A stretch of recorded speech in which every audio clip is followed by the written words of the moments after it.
un tiempo en el que mentar el 155, el celebérrimo artículo 155 de la Constitución española, era prácticamente mentar a la bicha. ¡Buah! Se nos hacía un mundo. Por buscar un ejemplo, también relativamente reciente en el tiempo, era como aquello que decíamos en los 90 y en los 80, de que había que ilegalizar a la entonces Herri Batasuna. Y siempre surgían voces, normalmente desde la izquierda o desde esa derecha componedora y perfilera, que decían ¡qué barbaridad! ¿Cómo vamos a ilegalizar a Herri Batasuna? Arde el País Vasco, van a quemar el País Vasco, van a quemar la calle. Bueno, pues llegó Jaime Mayor Oreja primero, probablemente el mejor ministro del Interior que hayamos tenido, y Ángel Acebes Paniagua después, que fue quien sancionó, quien firmó esa ley, y dieron al BOE aquella ley de partidos políticos. La entonces Batasuna, que luego adoptó muy distintos nombres, siempre para burlar la legalidad vigente, Euskal Herritarrok, Sortu, etcétera, etcétera, hoy se llaman Bildu, pues quedó fuera de la ley. ¿Y saben qué ocurrió? Los que ya tengan una edad, exactamente, no ocurrió absolutamente nada. Y así fue hasta pocos años después en que un tipo que se llamaba y se llama Pascual Sala, obrero español, añadíamos algunos, íntimo amigo de San Felipe González y presidente a la sazón que lo era del Tribunal Constitucional, revocó aquel invento legal, bendito invento, y volvió a meter a los batasunos, sortus, euskalherritarroques, bildutarras, o como demonios se llamen, cada año y medio, les volvió a meter dentro de la legalidad. Con el 155 ha ocurrido un poco lo mismo. ¿Cómo vamos a aplicar el 155? Se ha dicho durante años. Eso va a poner en pie de guerra a los catalanes. Eso va a ser una fábrica de independentismo y de independentistas. Si ahora mismo hay 1,5 millones de independentistas, si aplicamos el 155 vamos a generar como las setas después de la lluvia otros 2 millones más de independentistas. Pues llegó Mariano Rajoy en 2017, después del golpe de Estado, lo aplicó, es verdad que lo aplicó pero poquito. Llevo unos días muy italiano, por cuestiones que no tienen nada que ver con lo que estamos hablando. Lo aplicó ma non troppo, pero no mucho. Y no pasó absolutamente nada. Yo recuerdo, hoy es que se cumplen 5 años, por eso lo traigo a colación. Recuerdo la voz monocorde de Mariano Rajoy diciendo: se decreta el cese del presidente de la Generalitat, el cese del vicepresidente de la Generalitat y de los consellers, la extinción del llamado Consejo de Transición a no sé qué demonios de tal y tal Pascual y la abuela que fuma. Todo un rosario de asuntos y no pasó absolutamente nada. Y decreto la disolución del Parlamento de Cataluña y la convocatoria de elecciones autonómicas para el próximo, dijo en aquel tiempo, en aquel día, del cual hoy se cumplen 5 años, para el próximo 21 de diciembre de 2017. Y no pasó absolutamente nada. Bueno, sí pasó algo. Pasó que el gobierno de Mariano Rajoy, que tuvo la virtualidad de hacer algo que no se había hecho nunca, renuncio a contarles el chiste del guapo y de la guapa del pueblo, porque no son horas, pero hizo algo que nadie había hecho nunca, pero lo hizo tan suavecito que efectivamente pues, tuvo una virtualidad muy limitada. El otro día el Figura, estamos por cierto en pleno frenesí parlamentario con respecto a las cuentas del Estado, el otro día el Figura se permitió el lujo de decirle a Alberto Núñez Feijóo en sede parlamentaria si creía o no, evidentemente era una pregunta retórica, encantado como está el tipo de haberse conocido, el tal Antonio Sánchez, si creía, Feijóo, que estábamos mejor o peor con respecto a Cataluña que hace 5 años. Pues hombre, Pedro Sánchez, es verdad que si lo miras desde el punto de vista de que de momento no han vuelto a dar un golpe de Estado, pues hombre, sí, estamos mejor.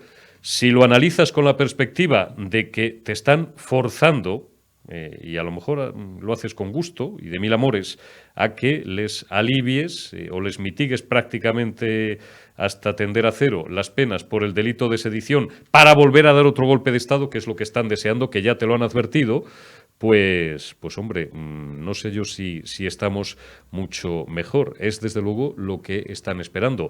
Y lo que sería deseable es, que no les diera tiempo porque en 14 meses vas a tener que recoger las fotos del despacho y B, que cuando lleguen al Palacio de la Moncloa don Alberto Núñez Feijóo y don Santiago Abascal Conde, que, en fin, si la lógica sirve para algo en política, será el futuro vicepresidente del Gobierno de España y Feijóo el presidente, tengan, y cuando digo tengan, hablo en plural, los dos, los arrestos de decretar un 155 en condiciones, de poner un pie en pared y decirle a estos sinvergüenzas, a estos traidores y a estos golpistas antiespañoles que se ha acabado la presente historia.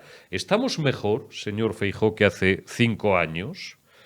Pues hombre, figura, y con esto rematamos este editorial y este campanazo, lo que se te olvidó incluir en tu pregunta retórica al líder de la oposición es que para que tú les indultaras tuvo que haber una previa instrucción, bueno, un golpe de Estado calificado, no de rebelión, que es lo que era, pero de sedición, una instrucción judicial, una condena judicial, ay llanera, y después, pues un posterior indulto potestativo del Consejo de Ministros que tú presides. La pregunta tenía trampa. Dicho lo cual, otro sí digo, y vuelvo a repetir y termino con esto, vamos a ver si de aquí a 14 meses les da tiempo, que lo están deseando y no será porque no lo han anunciado, a dar otra vez un golpe de Estado.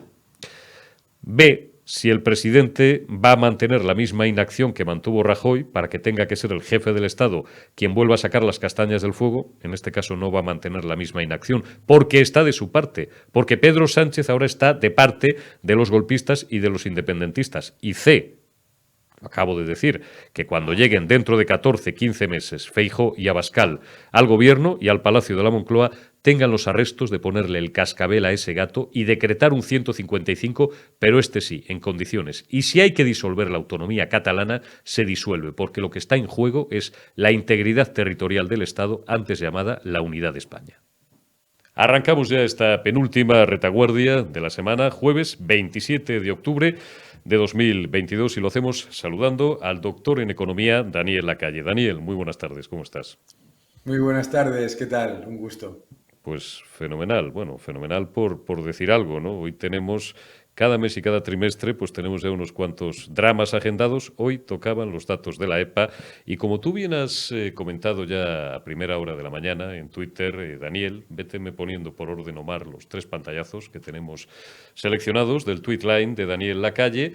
EPA, el frenazo de la actividad ya es evidente en el mercado de trabajo, cae la ocupación un 0,06% en términos desestacionalizados. El paro sube por primera vez desde la crisis financiera de 2011. Siguiente tuit, siguiente pantallazo, sigue explicando el doctor Lacalle, 2 de cada 3 puestos de trabajo se han creado en el sector público. La creación de empleo en el sector privado es un 28% inferior a la de 2019, o sí, les gusta que hablemos en castellano, a la de antes de la pandemia. El paro sube en 61.000 personas. Es la primera vez que sube el paro en el tercer trimestre después de la crisis financiera de 2011. En 2011 el paro se había reducido en 16.000 personas. La tasa de paro sube, por tanto, hasta un 12,7%. Daniel, pues este no parece ser el país de Alicia en el país, valga la redundancia de las maravillas, que nos vende el gobierno, que nos vende Yolanda Díaz, Cuchi Montero y el figura, Pedro Sánchez. Bueno, claro, aquí tenemos de nuevo la propaganda versus la realidad, ¿no? Y sobre todo la realidad puesta en contexto de lo que ha ocurrido en estos años. O sea, después de aumentar la deuda pública en más de 320.000 millones de euros, una enorme cantidad de medidas para disfrazar el paro con estos que llaman los indefinidos discontinuos, trasladando a personas demandantes de empleo no ocupadas, personas que no están trabajando, etcétera, etcétera. Con todos esos datos termina un trimestre en el que se muestra el fracaso absoluto de la reforma laboral. Ellos dijeron que la reforma laboral de Yolanda Díaz y de Escrivá iba a fortalecer la creación de empleo y a generar mucho mayor crecimiento, y lo que ha hecho ha sido lo contrario, Y yo creo que además los datos son muy malos, sobre todo porque estamos perdiendo la posibilidad de realmente reforzar el mercado laboral en un entorno en el que todavía hay rebote económico, porque ahora viene lo complicado, que es el riesgo de frenazo e incluso recesión, como ha explicado la Autoridad Independiente de Responsabilidad Fiscal, ¿no? Está absolutamente claro. Y hablando precisamente de la estructura fiscal del Estado español y de, bueno, esta distopía absolutamente extractiva que ha construido esta gente, leo también, Daniel, en tu tweet line, algo que, vamos, es la Biblia. Los contribuyentes están hartos de recibir lecciones de los generosos, entre comillas, con el dinero de los demás, evidentemente, que les llamen ricos, entre comillas, de nuevo, tras décadas de trabajo, los que dicen que reparten, y se quedan con un gran porcentaje que son los verdaderos nuevos ricos, los aristócratas del gasto público. Viene aquí a cuento también me permito recordar aquella celebérrima y certera frase de Margaret Thatcher de que el dinero público no existe. El dinero público es el de don Daniel, el mío, el de Omar, nuestro realizador, y el de todos ustedes. Pero estos o no lo captan, o bueno, es que claro, es un siglo y medio de ideología confundida y que ha llevado a la humanidad a las mayores cotas de ruina y de miseria. Es una vergüenza, la verdad. Es una vergüenza, además, que un gobierno que ha disparado el presupuesto de presidencia, más de 300 millones, de Agenda 2030, más de 4.000 millones, de asuntos económicos, más de 4.000 millones también, de transición ecológica, más de 10.000 millones, esté todo el día insultando a los contribuyentes que más ganan y a los que menos también, y esté engañando constantemente a los ciudadanos, a los que les va a cobrar en el año 2023 otra vez muchísimo más en impuestos por no deflactar los impuestos o la inflación. Ha subido los impuestos a absolutamente todo el mundo y encima está constantemente acusando a la gente de falta de generosidad, de falta de empatía, de falta de solidaridad, pero si están generando un sistema clientelar absolutamente impropio de un país desarrollado, pero sobre todo, y lo más preocupante, es que nos engañen con ese cuento de que hay que pagar la sanidad y la educación, cuando lo que están es disparando el presupuesto de los ministerios más políticos y más alejados de los ciudadanos. Está meridianamente claro. Daniel, ¿cómo estás viviendo el debate presupuestario que se ha iniciado estos días? Ayer fue el día de María Jesús Montero, ya saben, esta figura que no sabemos si será una buena o mala médico, pero no ya es que no tengan idea de la estructura fiscal del Estado español, es que confunde, por ejemplo, pues eso, un balance con una cuenta de pérdidas y ganancias, ¿no? Renuncio a recordaros ya el cachondeo del otro día de las Juanolas, ¿no? Incluso en el colmo del cinismo, ayer, por ejemplo, se permitía el lujo de decir que no, que la AIREF, Daniel, que les da la razón, hombre, que a lo mejor hay algún trimestre ahí raro, episódico, que tenemos ahí un poquito de crecimiento negativo, pero que eso no es recesión, Daniel, que la AIREF está con ellos. La AIREF está con ellos. No, si esto es lo de siempre, da igual, si da igual. O sea, acuérdate cuando decían que si olvidas el año 2020 somos el país que más crece. Acuérdate cuando decían que la pandemia iba a tener un efecto poco significativo sobre la economía. Acuérdate cuando hablaban de aquello de la famosa recuperación en V. Yo qué sé. Es una cuestión exclusivamente de propaganda. La realidad es que un gobierno que ha contado con el mayor estímulo fiscal y monetario de nuestra historia reciente, vuelvo a repetir, ha aumentado la deuda pública en más de 320.000 millones de euros en 3 años. Acuérdate, por otro lado, cuando le acusaban a Rajoy de haber aumentado la deuda pública en 300.000 millones en todo su periodo de casi 8 años, ¿verdad? Pero fuera de todo eso, han aumentado masivamente la deuda pública, han tenido al Banco Central Europeo comprando más del 100% de la deuda neta emitida por el Estado español y han contado con unos presupuestos que por tercer año consecutivo son unos presupuestos que están negados tanto en el cuadro macro como en los ingresos como en los gastos, como refleja la AIREF, el Círculo de Empresarios, etcétera, y dicen que en realidad les dan la razón. No importa, la AIREF acaba de decir que el riesgo de recesión es elevadísimo y acaba de decir que los presupuestos están claramente negados por la realidad y dicen que les dan la razón y tan tranquilos a la siguiente. Está claro. La última, Daniel, hoy, y os lo recomiendo vivamente, Invertia, que como sabéis es la página económica del Español, el diario de Pedro J. Ramírez, publica un artículo que no podéis dejar de leer de mi querida y mi admirada María Blanco González acerca de un libro que acaba de escribir, ponme cuando puedas el pantallazo, Mar, que acaba de dar a la imprenta, pues un tipo excepcional, que es Alberto Mingardi, y que ha prologado la propia María Blanco, doctora en Ciencias Económicas y Empresariales, por la Universidad y profesora de la Universidad San Pablo CEU de Madrid. La verdad sobre el neoliberalismo. Salía a la venta, como os estoy diciendo, el libro de Mingardi la semana pasada, lo podéis encontrar en Amazon, y bueno, pues ahí pues podéis encontrar respuestas a muchas de las cuestiones que son de rabiosa actualidad y que, aunque, bueno, pues no sé si me expreso con la suficiente propiedad, ¿no? Porque esto no es una secta ni una confesión religiosa, pero digo, a los que profesamos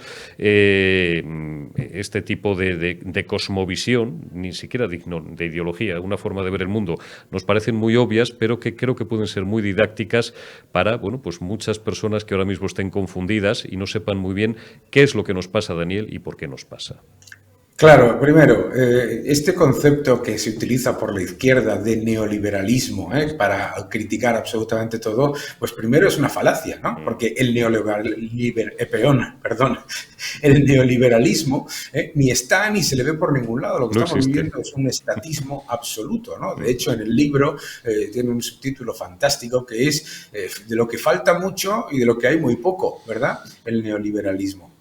Pero lo más importante de todo esto es que, fíjate lo curioso, ¿no? Yo siempre digo que la definición real del neoliberalismo, tal y como lo dice la izquierda, es toda aquella política socialdemócrata que fracasa y que sirve como término peyorativo para meter todavía más intervencionismo. Es decir, es una utilización completamente falsa para retorcer la realidad. Fíjate lo que ha ocurrido en Reino Unido, ¿no? En Reino Unido, la primer ministro, Liz Truss, la ex primer ministro, presenta un presupuesto con el mayor aumento de gasto público de la historia, 150.000 millones de libras y una reducción de impuestos de 7.000.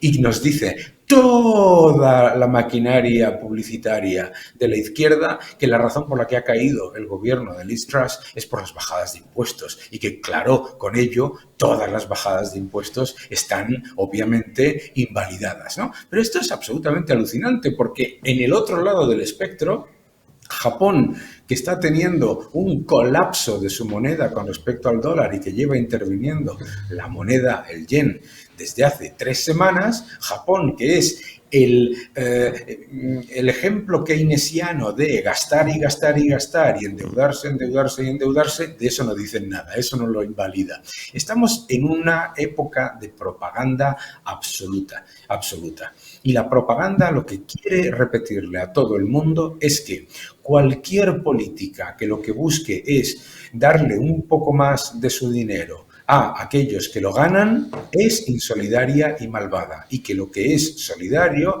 es aumentar masivamente el leviatán burocrático y administrativo. Y esto es una absoluta aberración. Cualquiera que quiera leer sobre neoliberalismo y sobre la verdad de ese supuesto neoliberalismo debería leer este libro de Mingardi y sobre todo debería leer también el artículo del Español de María, que es absolutamente espectacular, como todos los que escribe además. Y se lo recomendamos. El artículo de María Blanco González hoy en Invertia en el Español y el libro de Alberto Mingardi. Daniel, como siempre, pues un placer, un honor y una masterclass. Cuídate y hasta la próxima. Te envío un abrazo. Un fuerte abrazo. Muchas gracias.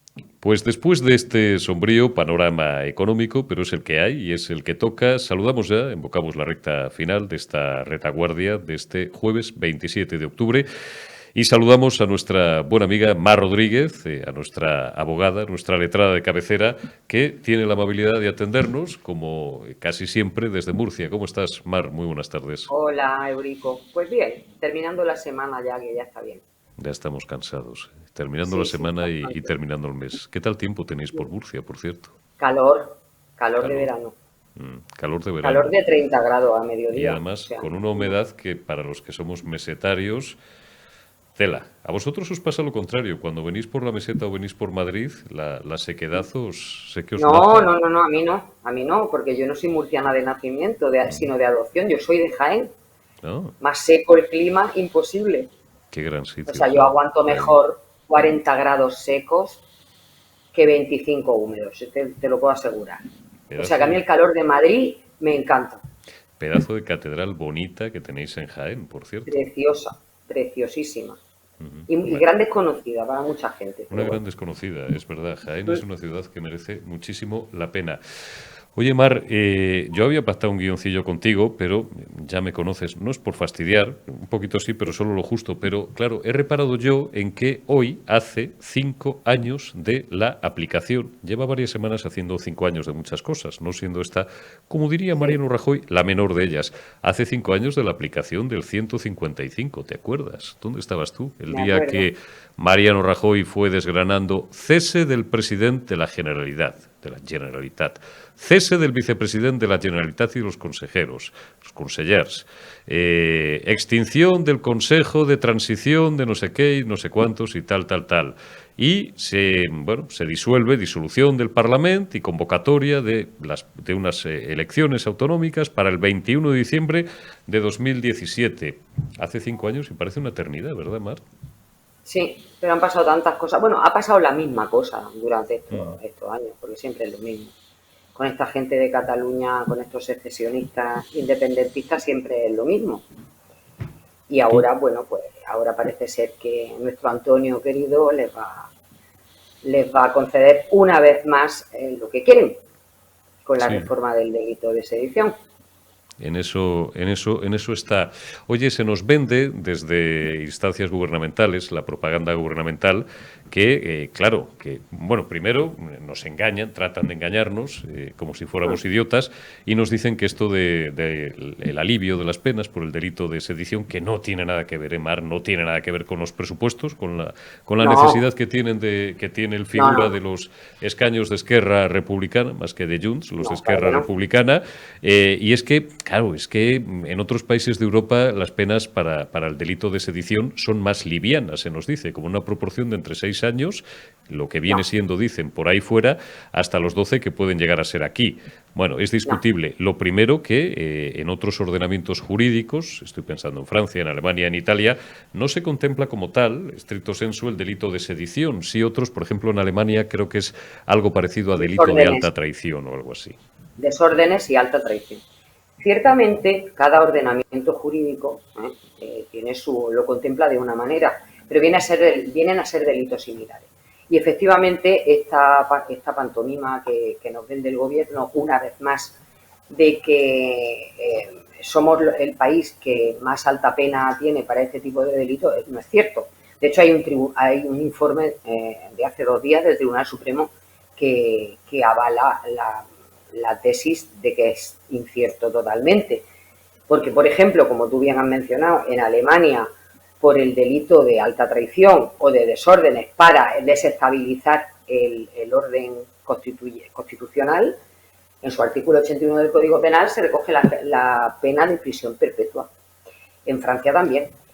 Y luego hay países como Italia, Portugal y Bélgica en el que la pena es de 20 a 30 años. O sea, que no nos vendan la moto, que nos intentan vender, que evidentemente está íntimamente relacionada con los presupuestos generales del Estado y bueno, ya indultamos a esta familia secesionista, pero ahora parece ser que es que también les queremos rebajar la pena, con lo cual eh, evidentemente facilitaría la vuelta de los prófugos sin entrar siquiera, sin poner un pie en la cárcel, y para los demás, evidentemente, una rebaja de la condena bastante importante por el principio de retroactividad de la ley más favorable, con lo cual pues se quedaría en nada la que montaron hace 5 años, como tú has dicho antes, en nada.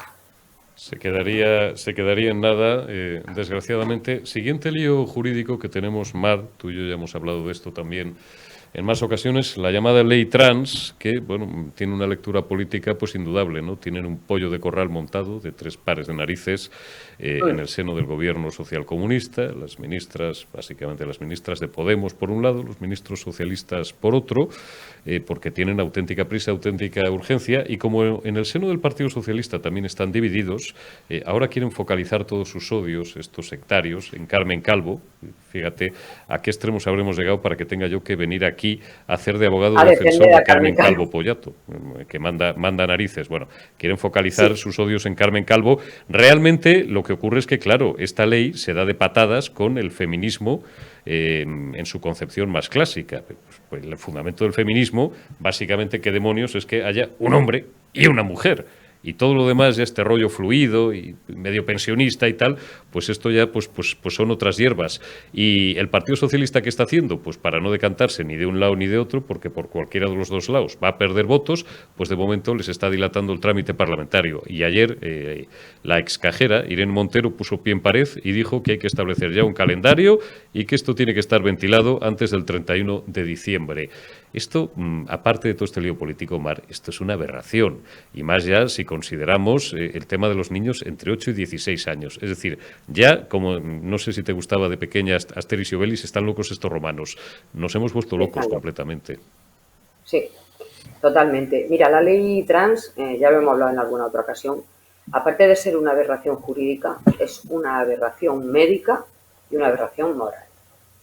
¿Vale? Porque si lo que se trata es básicamente de despatologizar el tema, lo único que hacen con eso es estar desmedicalizando a los críos o adolescentes que necesariamente requieren esa atención médica, porque es una frivolidad jugar con esto. Es una frivolidad total y absoluta y peligrosa, muy peligrosa, permitir que niños ya menores de 12 años se empiecen a hormonar y empiecen a transicionar. Es una aberración permitir que con el solo, yo me levanto esta mañana y digo que soy un hombre y voy al registro, me hago un DNI y digo que soy hombre y se acabó. Es más, ayer ya leí la última de la última, que es que cada 6 meses te puedes cambiar el DNI. Claro, vas variando, ¿no? Y si el mes que viene te sientes hoy me levanto pues oye, muy te vas al femenina, registro me civil y se acabó la mujer. presente historia. ¿Qué problema hay? ¿Qué problema va a haber? No, ¿sabes lo que pasa? Que ahora, bueno, claro, evidentemente las feministas, como tú has dicho, las feministas clásicas, las de toda la vida, las que son de verdad feministas, no estas femiprogres que son están fabricadas en lata al uso, porque esta ley no se nos olvide que no responde a ningún tipo de necesidad social, y lo digo alto y claro, no responde a ningún tipo de demanda social, sino a la ideología de la mitad del gobierno, ¿vale? Por decirlo de alguna manera, de esta gente progre. Esta ley incluso va a chocar frontalmente con la ley de violencia de género,